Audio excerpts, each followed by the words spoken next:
Hello mga ka-cooks, tara! Luto tayo ng version ko ng chicken a la king. So una is ite-tenderize natin yung chicken.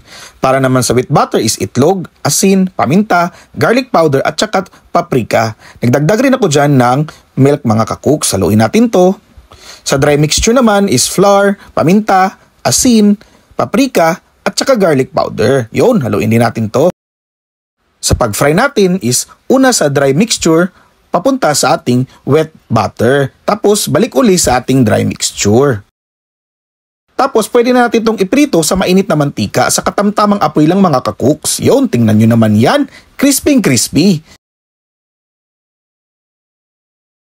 Para naman sa sauce is magtutunaw tayo ng butter tapos igigasan natin yung sibuyas, bawang, at carrots. Yun, pwede naman maliliit mga ka-cooks pero gusto ko yung medyo malaki para crunchy. Titimplahan natin to ng asin at saka ng paminta.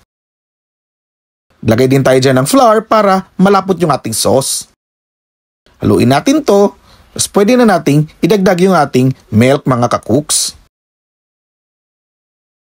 Naglagay rin ako dyan ng kalahating chicken cube.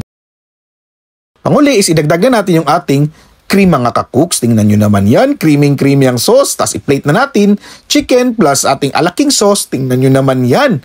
Siguradong mapaparami ka ng kanin. Yummy!